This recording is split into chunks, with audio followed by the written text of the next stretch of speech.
Más allá que figuraba una sigla en su legajo, SIC, o sea que tenía que someterse a chequeos médicos permanentes, su expareja fue muy reveladora cuando dijo que tenía pesadillas. Ella lo dejó por eso, por el maltrato, también porque dice que muchas veces le gritaban. Pero a la noche él decía, por ejemplo, en medio de los sueños, que se iban a caer. Nos caemos, gritaba. Esto como uno de los datos a tener en consideración. Y además también le había dicho que iba a ser un gesto espectacular, del cual hablara el mundo entero. O sea, quería que tomase relevancia algún gesto, que evidentemente era estrellar un avión, del cual todos los medios hablasen, que su nombre y apellido se iba a conocer.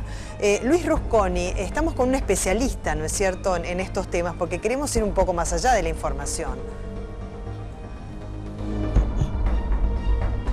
Luis. De Buenos Aires, ¿me escuchás, María Belén? Ahora sí. Bueno, te comentaba, estamos junto a Modesto Alonso, psicólogo, docente de la Universidad de Buenos Aires, especialista en psicología aeronáutica y factores humanos en la aviación. Un campo de la psicología que imaginamos va a cobrar un renovado interés, sobre todo por los acontecimientos últimos con respecto a la tragedia de Germanwings, ¿no? La primera pregunta que yo le quiero hacer tiene que ver con los controles que tiene que pasar un piloto. ¿Cuáles son estos controles y cuáles son las precauciones que tiene que tener una empresa antes de poder sentar a una persona en la cabina de un avión? Bueno, en primer lugar me gustaría dar un mensaje tranquilizador en el sentido de que este horroroso acontecimiento es una excepción, es algo que ha sucedido en la historia, uno cada 150 millones de vuelos. Yo subiría en este momento tranquilo en cualquier avión europeo o argentino. No afecta la seguridad aeronáutica el hecho de que haya algo tan excepcional. Porque todo en aeronáutica, desde la ingeniería hasta la sociología y las pautas más simples de conducta, está estipulado y todo se apunta a tener un altísimo nivel de seguridad. Por eso también cualquier evento negativo tiene una repercusión mediática tan grande.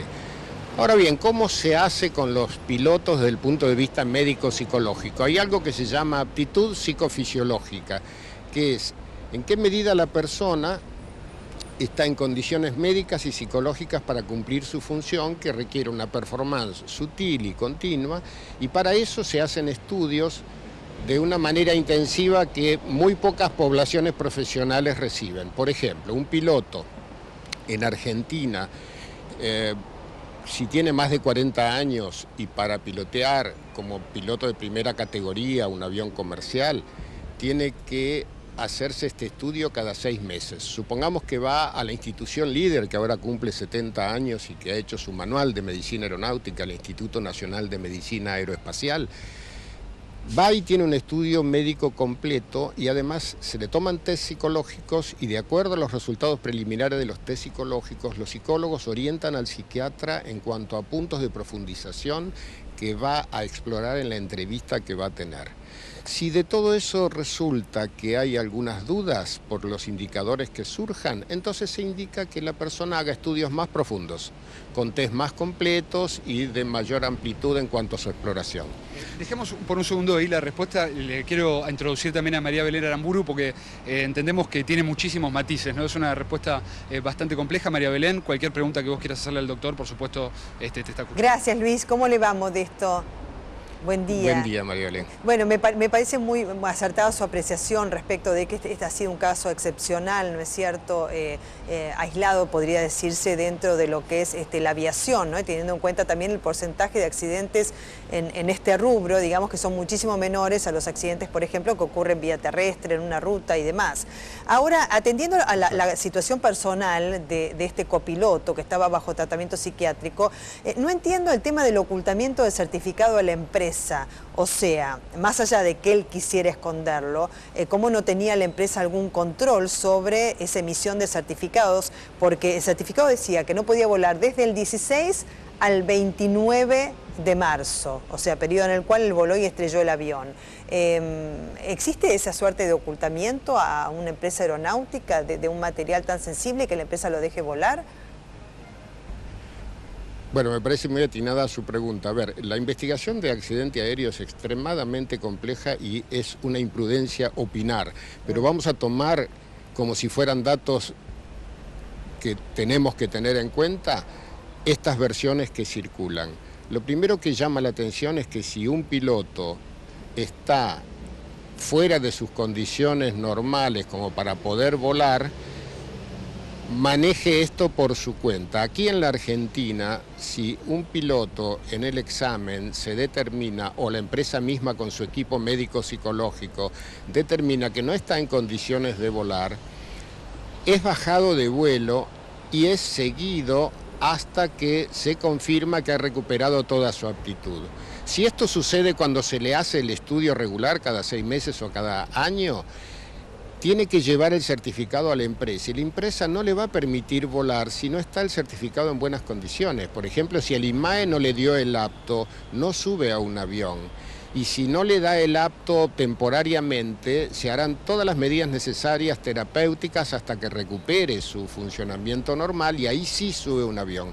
No entiendo cuál es el mecanismo sistémico, organizacional que ha funcionado en este caso, ni cuáles son las reglamentaciones que siguieron como para que él tuviera ese nivel de autonomía que no es aceptable. Claro, desde ya. Y por otra parte, también una persona que está siendo sometida a un tratamiento psiquiátrico y que tiene que tomar determinados medicamentos, no todos los medicamentos desde ya lo deben habilitar como para poder pilotear un avión, así como no todos los medicamentos que se suministran bajo tratamiento psiquiátrico permiten a una persona conducir un automóvil. No, incluso un simple antihistamínico claro. Está contraindicado en el vuelo. Exactamente, se hace un dosaje. Estos temas tienen que tener un seguimiento, riguroso. Claro. En los exámenes de laboratorio periódico que se hace a los pilotos, sí. Se hace dosaje de drogas ilegales. Pero también se tiene en cuenta rastrear en la anamnesis, en la charla con el piloto, y cosa que su médico de la empresa también tiene en cuenta, que es que otras medicaciones puede estar tomando que afecten la seguridad. Todo lo que afecta el funcionamiento cognitivo y la conducta de alguien y sus emociones, obviamente afecta la performance en vuelo. Entonces, por eso siempre se trata de tener una regulación muy correcta. Y los psicofármacos en ese sentido están contraindicados, con algunas excepciones muy particulares y muy seguidas de cerca de los antidepresivos, tal como en la literatura se está publicando. Desde ya. Por otra parte, digamos, este hombre evidentemente tenía sus facultades psicológicas alteradas, por lo que sabemos a través de testimonios de su exnovia y demás, ¿no? Pero, a ver, uno se tiene que poner en el lugar de un piloto del avión, lo cual es difícil porque uno no lo es, pero como usted, digamos, se especializa justamente en esta área, o sea, los pilotos dicen, nosotros estamos preparados para cualquier emergencia o circunstancia, porque obviamente son personas a las que se los somete a presiones muy grandes para ver cuál es su reacción, para justamente que sea una respuesta asertiva en el momento indicado, ¿no? Llevando tantos pasajeros a bordo y bueno, en una circunstancia que tiene que ver con el vuelo. ¿Cómo se lo prepara en este sentido a un piloto y a un copiloto? Bueno, la primera preparación es... un piloto tiene una historia de vida que arranca normalmente 17, 18 años con un gran apasionamiento, aman volar y llegan a ser pilotos porque ese amor se sostiene, una profunda motivación, si no, no resistirían tantas exigencias y controles continuos. Luego va siendo una capacitación progresiva en la que es constantemente examinado, no solo médica y psicológicamente, sino obviamente desde el punto de vista técnico. Pero como se sabe que la mayor parte de los accidentes suceden por cuestiones no técnicas, que es nuestro modo de comunicarnos, de trabajar en equipo, de administrar el estrés, de tener conciencia situacional, de tomar decisiones, se lo capacita en eso, en psicología aeronáutica y factores humanos, a los efectos de que tenga en cuenta que su modo de ser, su modo de sentir, su modo de pensar y su modo de vincularse es decisivo también para la seguridad aeronáutica, que es la principal preocupación también del piloto.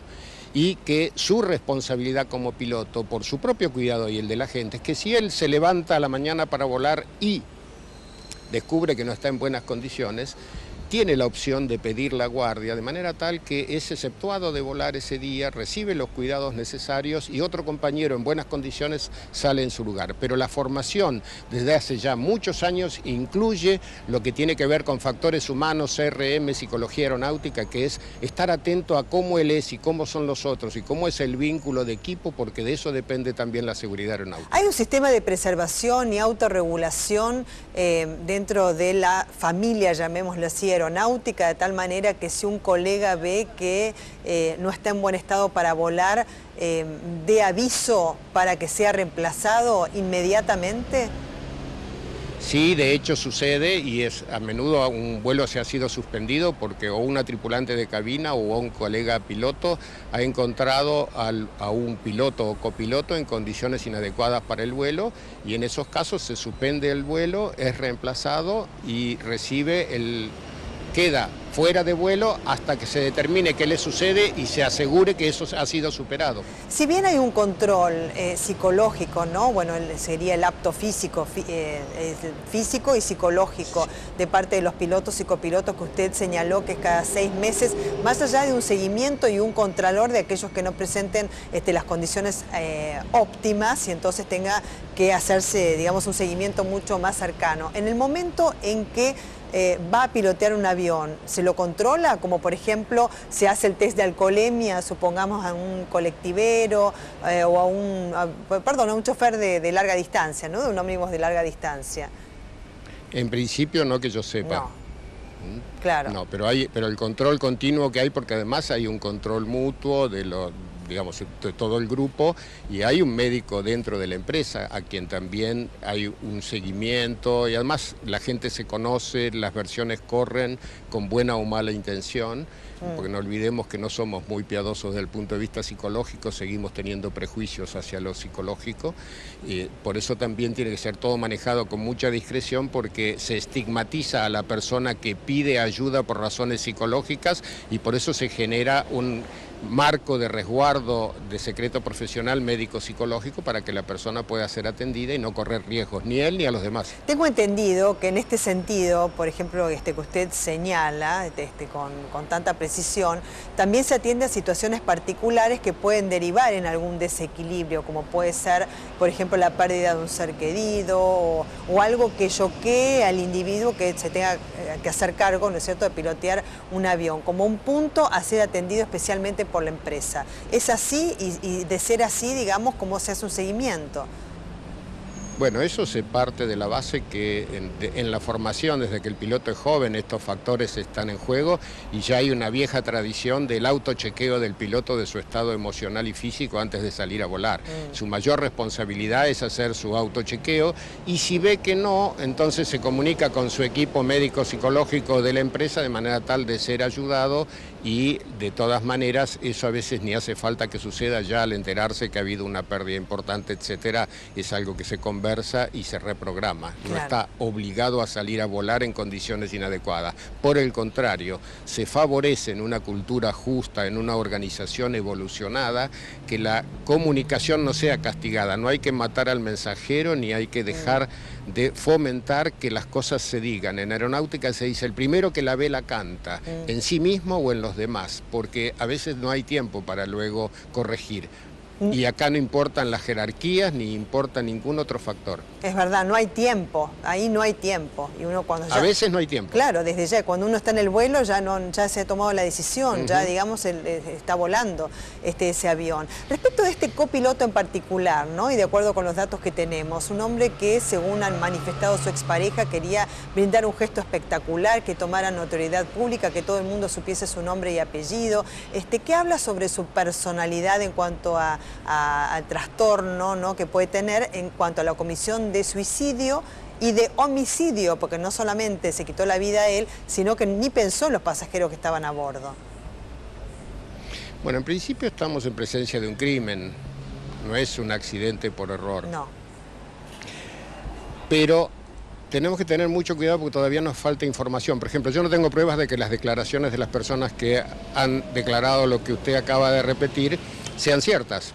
Podrían ser ciertas. Entonces, en tono hipotético, y alguna vez ha sucedido antes en la historia, algún piloto ha tenido alguna situación de mucho resentimiento, de mucha necesidad de venganza, con ideas grandiosas y delirios vinculados a ideas grandiosas y reivindicatorias, y ha hecho algún accidente de este tipo criminal en la historia. Si este es el caso, no lo puedo saber, porque, digamos, no estoy en la comisión investigadora, no, por supuesto, no tengo información científica de primera mano, y sabe que todavía, como ya comenzó la autopsia psicológica, pero en este momento es muy pública, muy espontánea, muy informal. Veremos la autopsia psicológica profunda y sistemática junto con el resto de los datos, por ejemplo, de laboratorio, si es cierto que ya encontraron una parte de los restos, etcétera, qué es lo que va surgiendo como hipótesis de los investigadores. Que por otro lado, en la investigación de los accidentes en aeronáutica no busca castigar o no busca algo que tenga que ver con dar derechos o quitar derechos. Lo que busca es comprender para prevenir y evitar nuevos eventos. Así ha progresado la seguridad aeronáutica hasta el nivel tan excelente que tenemos y que hemos batido récord el año pasado. Dando por buena, digamos, la versión de parte de su expareja, ¿no? De que ella no quería seguir estando con él, se iban a casar, y evidentemente ese sueño de parte del copiloto no iba a poder ser materializado, y que le había regalado un Audi a ella, se había comprado un Audi él mismo, que tenía esas pesadillas en las cuales decía nos caemos, y dio el mensaje también de emitir de realizar un gesto espectacular que tuviese notoriedad pública. ¿Puede ser que por despecho haya estrellado un avión? ¿Puede llevar el despecho amoroso a este crimen? Lo que pasa que no es el despecho, es el despecho de quién. Hay que ver qué patología de fondo muy profunda y muy grave puede tener alguien, porque hay mucha gente despechada en el mundo que no hace lo mismo. Por supuesto. Tampoco es por depresión. Cualquiera de nosotros puede deprimirse y no por eso va a tener esas conductas. Hay que ver qué estructura de personalidad de base tenía este señor, qué procesos venía siguiendo, con qué evolución, pero si tomáramos de nuevo como caso hipotético que toda la información que tenemos es cierta, este hombre no estaba en condiciones médico-psicológicas de volar. Desde ya. Por mi parte le agradezco muchísimo. Modesto Alonso ha sido muy claro.